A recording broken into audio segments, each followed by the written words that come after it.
Hello, and welcome to the Employee Safety Podcast from Alert Media, where you'll hear advice from experienced safety leaders on how to protect your people and business. I'm Peter Steinfeld. Happy New Year, everyone. I hope 2025 is off to a great start.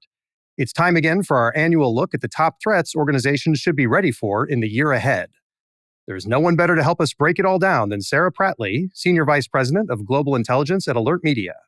Sara's been a regular guest and host on the show, and today she's back to walk us through what to expect in 2025 and how businesses can stay ahead of the curve. Let's hear what she has to say.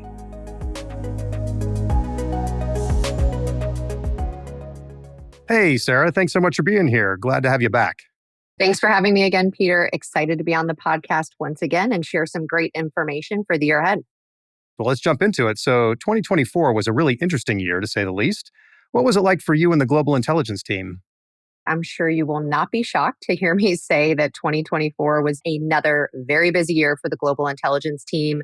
We run through a lot of data and stats consistently. We actually had a 10% increase in the number of alerts that we sent to our customers based on the different events happening around the globe. We actually saw a double number of alerts when it came to demonstrations and protests, and then also a huge increase in the number of weather alerts specific to not only the forecasting, but just all of the impacts that we saw from different weather events, different natural disasters around the globe. What were some of the top threats from 2024 that should inform risk mitigation efforts for businesses in 2025? 2024 was full of so many things, but when I think of the top things coming to mind, right, the concurrent wars, the constant evolution in particular of the conflict in the Middle East, major elections, right? We lived through a super election year, so much going on there, many national elections that we're going to be watching globally this year for 2025. Geopolitics, of course, we live in such an interconnected world. Both of those types of events and events themselves perpetuating a lot of that demonstration activity, which of course drove a lot of the numbers I mentioned right off the top. And then those severe weather events, a lot of severe weather events and natural disasters. And a lot of those events will really continue into the upcoming year. A lot of these things are actually what we focused on in the threat outlook for 2025. We worked with a lot of our own internal experts at Alert Media. We have an amazing team of analysts and meteorologists that we tap into, as well as a lot of collaborations with experts externally, really to put together this 2025 threat outlook, helping our customers and those in the security and the business continuity space really understand what should be top of mind for the months and for the year to come. High level, the things that we focused on: climate extremes, continued rising global tensions, the concurrent wars that I mentioned off the top, economic uncertainty, cybersecurity, infrastructure vulnerabilities, and then a handful of other emerging threats that are also on our radar that we wrapped into the report as well. That's a lot to dig into. So let's maybe start with climate extremes. How will severe weather and all those natural disasters I know we're going to have affect organizations this year? Yeah, it's definitely a ton, Peter. So many things to keep our eye on. I'm glad we're starting with severe weather, natural disasters. This is really a key area that all businesses face risk in throughout the year, no matter where they are.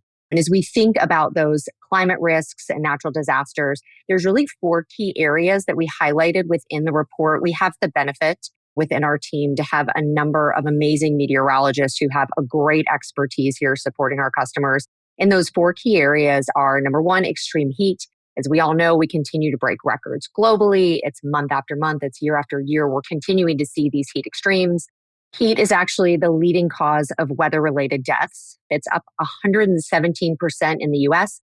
Europe as well, suffering from a lot of heat-related deaths. They could actually, and they are on pace, to triple their number of heat-related deaths by the end of the century. So really devastating, but important to focus there. Heat waves too, they impact so much else: infrastructure, travel, also instigating things like mosquito-borne illnesses. So ton to wrap into extreme heat. Second one on the list for us, severe storms. The vast majority of billion-dollar disasters in the US are severe storms. The first half of 2024, thunderstorms actually cost $45 billion in damage across the United States. In tropical activity globally, we, of course, see our fair share and have seen our fair share of activity in North America, especially last season, but also in Asia, parts of Asia devastated later in the year by typhoons Yagi and Mircea. Third on the list, drought. Italy lost 25% of agricultural production due to drought last year. Hugely devastating, just one country. Drought also perpetuates things like wildfires, right? In Brazil, we saw nearly 200,000 of them last year. So that's an important area that we'll be focusing on again this year as well. And then the last one, right, we talked about drought. Other end of the spectrum is actually flooding. We think about flooding globally. There's many key areas that we've seen an uptick and an increase. Europe and South Asia in particular seeing devastating events in the second half of last year. So again, a lot going on in climate. Our meteorologists will certainly be busy supporting across the whole landscape this year. Another thing you mentioned on your list was global election tensions. Can you give us maybe a bit of an overview of the regions facing the most significant threats in that area? Yeah, sure, absolutely. 2024 was the super election year, a number of different elections happening nationally around the globe, really record breaking. 2025, not quite as busy, but there's still a number of national elections and really national elections of consequence for those home countries, as well as that interconnectedness globally. Places like Canada, the Philippines, Belarus, Japan, Portugal. The World Election Calendar actually has an awesome overview. Definitely a resource I would prompt folks to take a look at. There's two elections in particular that I know myself and my team will be keeping a very close eye on, and that's Germany and now South Korea. Later last year, we saw the impeachment of the president in South Korea after he declared martial law. There's so much at play there domestically, but also on the world stage. They are, of course, a key ally of the US, of Japan, really instrumental in the region. And of course, we keep a close eye on everything going on in the Korean Peninsula. So that's one to watch. And then Germany as well. Recently, we saw the collapse of Chancellor Olaf Scholz's government, a no confidence vote that actually triggered an early election there. So we'll see that in the coming months. A ton of political turmoil here amidst questions of the future of the war in Ukraine, possible tariffs by the United States, and of course, Germany is Europe's biggest economic player. So a huge number of things to watch there. But like I said, Germany and South Korea right now, really the standouts that my team and I will be keeping an eye on. What should people know about the current ongoing wars and political strife out there and what they mean for 2025? Yeah, I'll throw out another stat. Pulling this right from the report, peacefulness actually declined in 97 countries in 2024. So something to really let sink in. But two big areas of concern that are front and center, things that probably aren't shocking to those listening in. One, of course, being the war between Russia and Ukraine, as well as the continued conflict in the Middle East. Many questions as to how both of these wars will continue to evolve in the new year, some tied to the new administration in the United States, some to new developments in those regions, like rebels seizing control of Syria. Bigger picture, we'll continue to watch the impacts on the global economy, humanitarian crises, energy, of course, another big one that we'll be keeping a lot of focus on, as well as strong focus on supply chain implications, as well as that domino effect on demonstration activity that we see related to both of these conflicts. How does the current economic climate factor into the risks organizations really should be considering? Well, there's definitely the geopolitical factors. Energy impacts during the earlier days of the Ukraine-Russia war. We saw a lot of movement here. Things actually stabilized, which is a good thing. But that and the Middle East conflict really keep this area on edge. Shipping impacts due to the rocket fire we continue to see in the Red Sea. That's another big one. We've seen a 66% decline in shipments through the Suez Canal. This is an area that's used to seeing about a third of container ships globally. So that's a really, really big impact there. Container ships actually having to divert, in many cases, thousands of miles around Africa. What does that, of course, mean? It means time. It means money. Both of those having a huge impact on global businesses that are so interwoven and connected to the supply chain. On the business side, too, I think there's a few things worth noting. Lagging wages and economic instability, those are both pushing for low workforce retention. Something, of course, all businesses are keeping an eye and keeping a focus on, but also concerned with. Layoffs, hiring freezes, this is another area that we've seen across several industries globally. And then the last one I'll tick off here, strikes and labor disputes. This is another area that we've seen a lot of movement and activity in recent years that will continue to be a focal point in 2025 as well. What about cybercrime? What's the threat outlook with that? There's a big reason that cybercrime and cyber concerns continue to dominate surveys and those worried business and security leaders. This is always top of the list. The number of incidents continues to go up. The cost associated with those incidents continues to go up. The amount of time it takes to address all of these situations, that recovery time, also going up. So obviously a main area of concern for many businesses, if not all businesses globally at this point. We saw a number of devastating incidents across 2024. The national public data breach that impacted 900 million users Change Healthcare, another one that touched a third of Americans, and then Synovis, a ransomware attack that impacted the United Kingdom. These are just a few different attacks of major implications from 2024. A scary projection here that I'll share as well. In 2025, we are predicted to reach 10.5 trillion with a T in global annual damages when it comes to cybersecurity and cyber concerns. A lot of these threats you're talking about can have serious cascading impacts. I think about severe climate, cybercrime. How do they affect things like infrastructure? Yeah, Peter, with an aging infrastructure, what could go wrong, right? I'll start with weather. This is hugely connected here. We obviously see a lot of cascading impacts with infrastructure when it comes to weather. Severe weather in particular, these events are on the rise. They often impact power. In the US alone, 80% of power outages are actually due to weather events. But we also think about the power grids. In the United States, in Europe, both, we're looking at power grids that are actually 50 plus years old in many locations.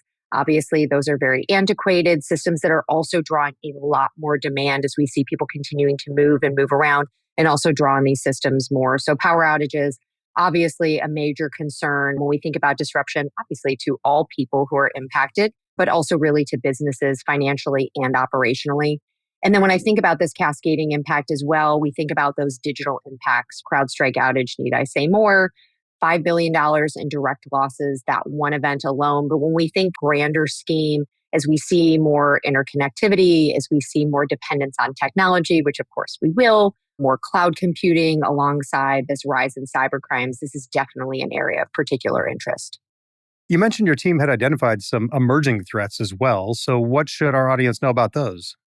Yeah, certainly a few very big things on the radar here, things that we should keep focal points for 2025 as well. Number one, health issues. We've seen the residual impacts from the pandemic. New strains and waves of COVID-19 are very normalized these days, but also thinking about things like the rise in mpox. We saw a few very dangerous strains circulating in 2024, a rise in measles cases as well in parts of the world. And then I mentioned this earlier, I'll mention again as the climate is changing. There has been a direct connection to the rise in mosquito-borne illnesses as well in many locations. So that's definitely a key area of interest for us moving forward. AI, artificial intelligence, that's always an area that we are acutely focused. Both the internal risks as organizations struggle with employees' use and also defining best cases and keeping up with the rapid advancements in the technology, as well as misinformation campaigns. I know many organizations and businesses are struggling there. So that's one that we obviously have continuing to be on the radar as well.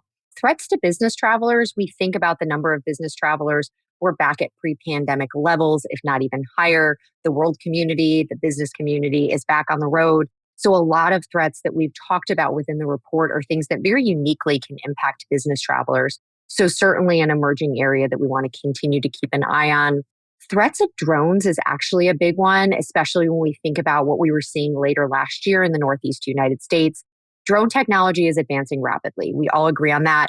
It's super accessible. Drones are really easy to modify if given the right instructions and right technology. They're also hard to track and trace in many circumstances. Peter, I know you did a great podcast recently, an expert from Embry-Riddle. I would highly suggest that folks take a listen to that. It's very intriguing, very concerning, but I think also something that we want to continue to spotlight as an emerging threat. And then lastly, I'll note burnout. We all know about this, that concept of doing more with less, particularly something we are watching with safety and security teams as we think about all of the things that we've outlined in the 2025 threat outlook. We're thinking about more threats. We're thinking about threats that are very fast paced, very fast moving, evolving, complicating our work. And we also think about the business community continue to grow at global levels. More location security leaders are keeping an eye on whether it's relevant to home bases and headquarters and offices, remote workers, hybrid workers, traveling workers, as well as all the partnerships and supply chains. So definitely something that we're keeping a very close eye on when we think about the burnout of those teams in particular. As I listen to all this information that you're sharing, it seems that a lot of the top threats that we should be looking out for actually intertwine. So does your team look out for these connections? Absolutely. We live in a very interconnected world at personal and professional levels. The business world in particular growing more and more interconnected, which is amazing, but also exposes us to even more risks. We think about geopolitics. We think about supply chains, global business as usual. Again, it's just amazing how interconnected we are. but things like climate can impact supply chains, elections, and the policies associated with those can impact the different geopolitical landscapes, as well as things like civil unrest, right? We see a lot of demonstration activity relevant to people in their home countries, as well as people impacted or thinking about different things that are happening around the globe. So one event can really have cascading impacts and that interconnectedness to all of these events happening globally. Well, before we wrap up, what's your key message to organizations that are striving to maintain resilience and bolster their risk mitigation strategies? I'm going to draw this one directly from the report because there were 6 key strategies that were outlined, and I think they're all incredibly important. Number 1, decentralizing operations for a more resilient continuity. This may sound counterintuitive as there is often a desire to really centralize many aspects of business, which can be a really great thing. But when it comes to resiliency, this sort of approach can really reduce the chance of unilateral disruptions by reducing dependencies on one centralized hub. So that's number 1. Number 2, enhancing threat modeling with scenario-based training, really going one step above and beyond those ever important tabletop exercises. Number 3, developing geospecific contingencies to improve response. This level of very specific planning really ensures quicker, more targeted responses and better resource allocation across a business landscape. 4th, we've got prioritizing ESG and regulation compliance to prevent additional risk. This is such an important area to focus on when you consider external threat assessments, as well as planning and training operations. Next, finding your force multipliers. Super important here, whether that's different tools, different technology, partners maybe inside or outside your business or your organization. We definitely encourage people to find creative and strategic ways to support your teams by finding those force multipliers across your landscape and ecosystem. And then lastly, investing in cross-industry collaboration to really share critical insights. Maybe that's engaging with authorities, maybe it's industry groups or other business leaders.